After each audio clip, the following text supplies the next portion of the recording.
fulfillment, peace, happiness, love, everything that you seek by getting things and doing things is already your innate nature. It is your quality. It is the quality of your own essence, of your own being. It is right here. It is what is constituting this entire experience. It is what is making up this entire experience. The thing that's stopping you from seeing it, though, is mind. What's going on? Sunny here. In Miami for a few days. I came here, wanted to take a break. I've been working hard for the past few weeks, so I just, felt a spontaneous urge to take a break and go to Miami. And right now I really, sitting in this courtyard right here in my little hotel. It's not nice. And what I wanted to do today was just kind of give you a quick update on my journey, what I'm currently going through, so the certain thoughts that I'm having, right? The certain developments in my own journey. So I thought I'd take the opportunity to do so. By the way, I hope you're doing well. I hope you're having a great day. Today I want to talk about, the reason for why we do anything, why we want to manifest, why we want to create the life that we want to create. And then through that, I want to kind of invite you to a certain perspective through which you bring clarity into your reason for doing what you do, for wanting the things that you want, for trying to get and manifest the things that you want to manifest. So let's begin here. The reason we do anything, the reason we try to get anything, create anything, is because you want to be fulfilled. You want happiness. There literally is no other reason for why you do what you do, why you take any action.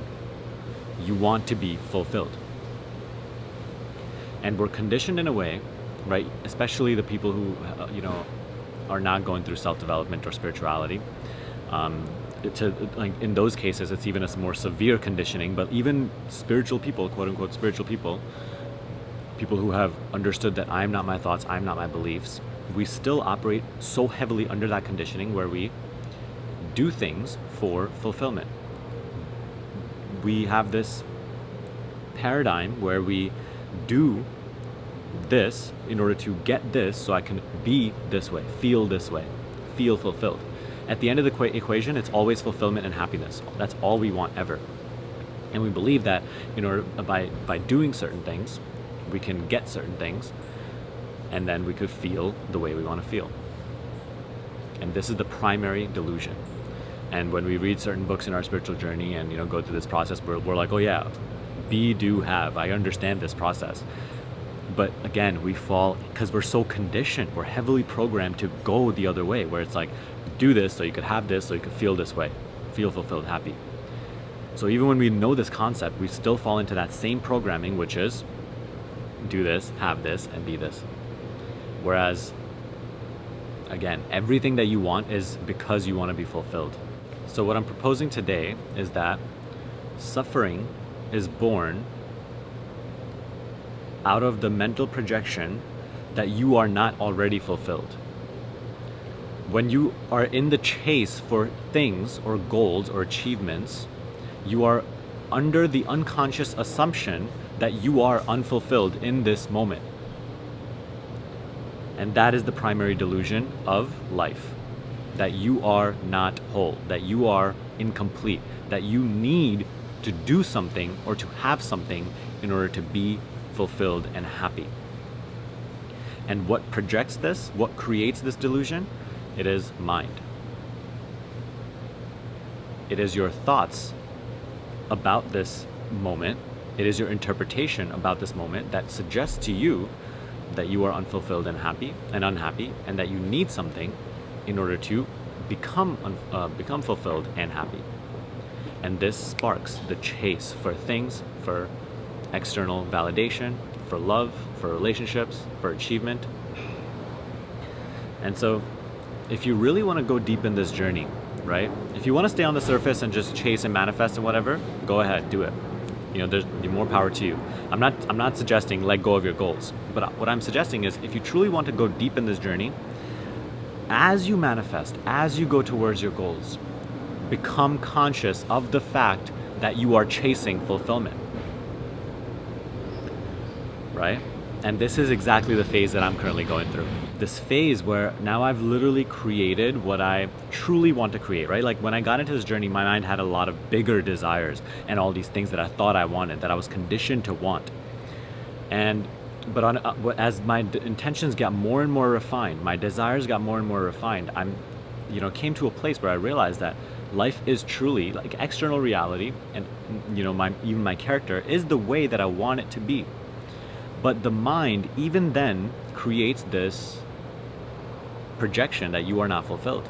Being able to live the life today that I wanted to live when I just started out this entrepreneurship journey, when I was in college and everything, and like when I thought I'd be so super happy, completely fulfilled, even in this life, the mind itself again creates the projection that I am not fulfilled, that I am not happy. So then we come to the point of how to actually go about this journey without chasing, and really how to go deep, and how to let go of this mind that is constantly projecting lack. Well, the nature of mind is lack. It is separation. So you cannot get there. You can never get to fulfillment through mind. Okay? Through external either. So as Sri Ramana said it best, he says, fulfillment, peace, happiness, love, everything that you seek by getting things and doing things is already your innate nature. It is your quality. It is the quality of your own essence, of your own being. It is right here. It is what is constituting this entire experience. It is what is making up this entire experience. The thing that's stopping you from seeing it, though, is mind. Is you identifying with your thoughts of how you are unfulfilled, how you need this or want this. All those thoughts, all that mind, which is literally just conditioned mind, conditioned thinking. So quite literally, the mindset that is most optimal, that is most beneficial to you on this journey is no mindset at all. But instead, constant disengagement from the mind that projects lack. Continuing to come back into that space of silence between thoughts and recognizing what you actually are, recognizing what is doing the looking on those thoughts, recognizing what is aware of the thoughts. And then you might be like, okay, then what do I just stay here and not do anything? No. Let the doing happen. Let the desiring happen. Let the manifestation happen while you stay in that state. So quite literally, similar to when you get sick, when you get a flu, right? The next few days you do everything in a state of having the flu, right? It doesn't maybe kind of hinders what you're doing, but you still do everything in just having a flu. Just like that, carry out this state where you constantly disengage from the mind, but you let everything that's happening happen. And through this perspective, what starts to happen is that you don't continuously fall into the chase for fulfillment. Because as long as you are in the chase for fulfillment, fulfillment can never be here. It can never be yours. It can never be you. But once you disengage from the mind, what starts to happen is that things happen as they were happening before. But now you actually start to recognize the state of fulfillment that is here right now. And that's the phase that I'm going through right now. That's why I want to share this with you. You start to recognize the love and the happiness, the joy that is here right now without necessarily having things or having to do things in order to get it. Again, if you are in the chase for it, it can never be you. It can never be yours. But if you are it, if you feel it right now, then everything that you do and get becomes an expression of that very same fulfillment. A reflection of it. And so you no longer live for the future. You no longer live to get something in order to feel a certain way. You start to literally, because when there's no mind, right, there's no future projection, there's no past projection, you just start to live more here. You start to be as you are. Live life where it is. Where is life? It is here right now. It is nowhere else. The future doesn't exist. yet we spend our entire, attention on it. So you start to live more for the moment, and your life starts to spontaneously unfold under your recognition through that state of fulfillment.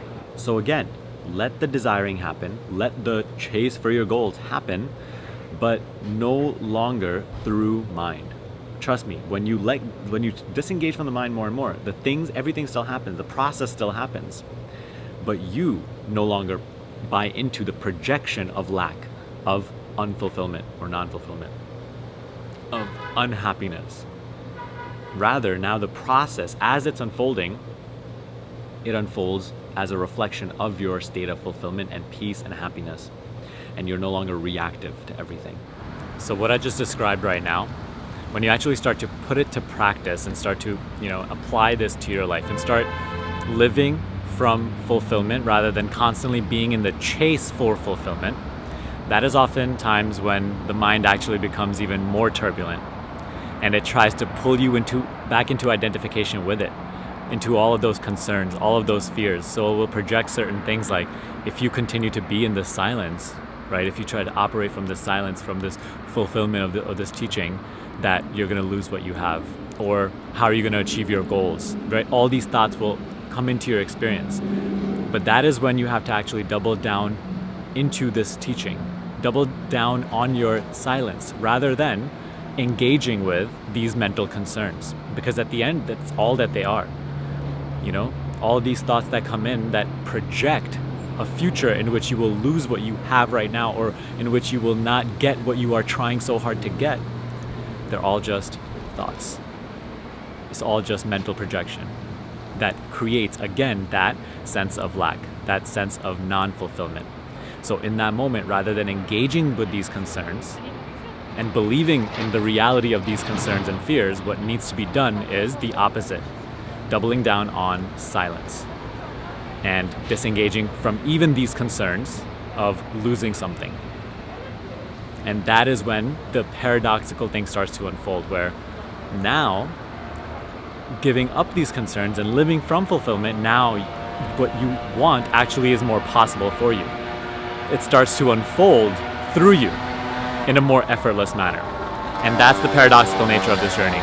So I just wanted to give you that quick update. I hope you're doing well. And I'll see you in a future video soon, okay? Subscribe for more videos like this. Peace out.